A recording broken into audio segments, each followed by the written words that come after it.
Hey guys, I get quite a lot of questions about how I use sends. Do I use it on the audio tracks? Do I use it on buses? In today's video I want to try and explain a couple of differences between using sends on the audio track or using sends on the buses. Let's get right into it.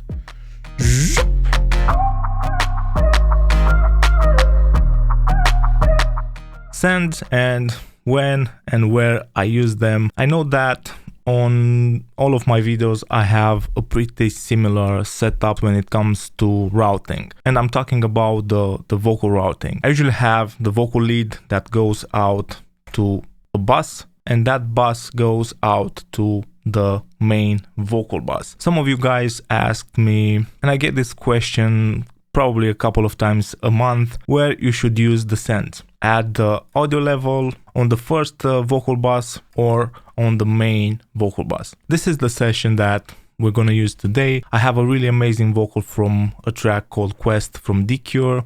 It sounds like this. Out on a quest, how we play around. My sword is a stick that I swing around.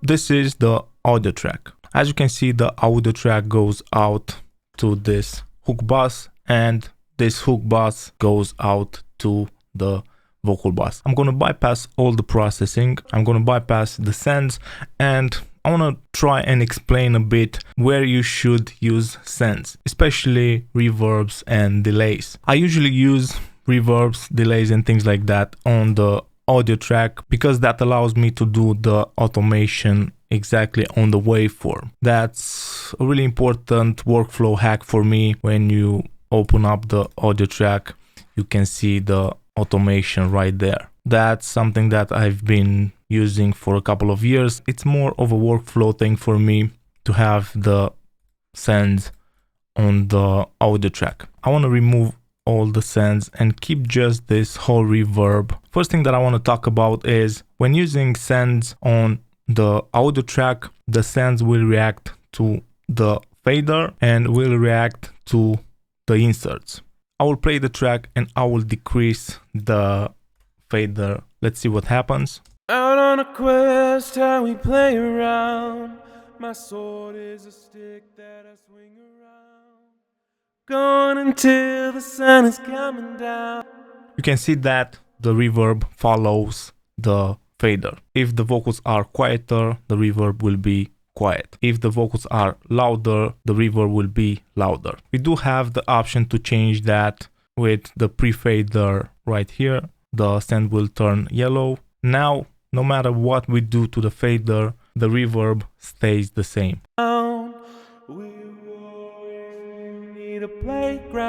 This is a nice way to make sure that your reverb is consistent, that it doesn't change all throughout the song. The reverb also responds to the processing done here. Let's say that we add some filter and we filter all the low end. Now the reverb will not have the low end. Is a stick that I swing around. Gone until the sun is coming down. We're warriors, we don't need a playground. The reverb reacts to the filter. Sometimes I like having the reverb here and the processing here. So now we have the filter on the hook bus. Listen to the reverb. The reverb will still sound full, but the vocals will be thin.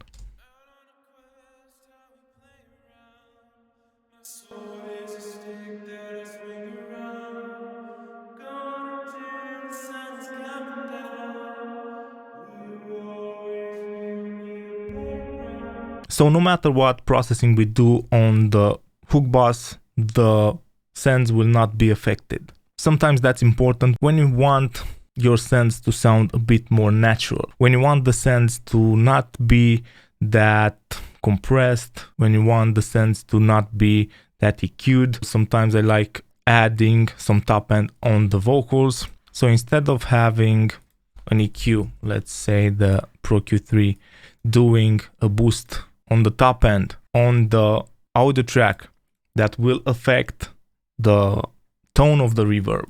The reverb will be splashy with lots of top end. Out on a a quest, how we... You can have this EQ on the hook bass. Out on a quest. Now you can have bright vocals, but the reverb will be still dark. How we play. This is a trick that I've been using for quite some time. I'm not doing the processing on the audio track, I'm doing it on the bus, but on the audio track I'm using the sends.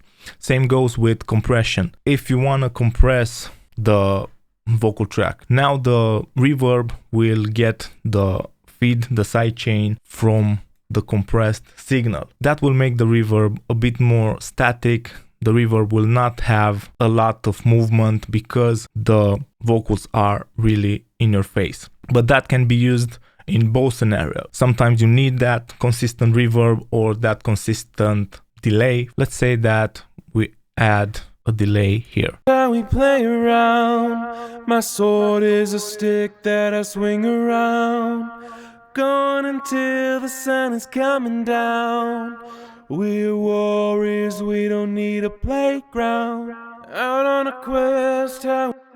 When you do the compression on the audio track, the delay will be more consistent because it will react to the compressed vocals. When you move the compression to the next bus, then the delay will move a bit more. Also, another thing that you should consider when you have the sends on the audio track, when you adjust the volume of the next bus. Let's say that you've done all the processing on the vocal bus, the main vocal bus, or the hook bus, or the verse bus. When you change the level here, you will not affect the level of the reverb.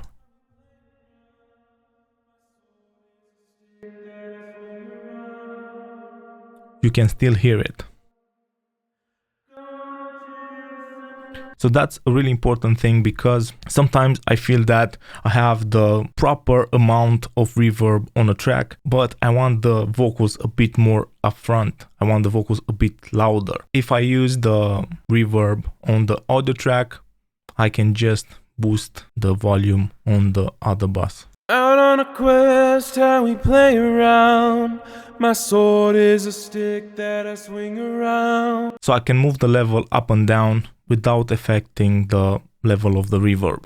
Sometimes that's important at the end of the track when I have everything sitting right except the vocals. I feel that the vocals are a bit too loud or just too quiet in the mix. I can adjust that without the fear of messing my reverbs, my delays and things like that. Also, I like doing extra processing when it comes to sends to the buses because sometimes I like having all the vocals in the session in the same space. I like adding small reverb to the vocal bus where I have the leads, the harmonies, the ad-libs. That's why I like keeping this 3-layer routing in my mixing template. I hope that this video is helpful. Let me know if you have questions down below. Hit the like button. Don't forget to subscribe. Follow me on Instagram at 2probeats. Thanks for the support and see you guys really soon. Cheers.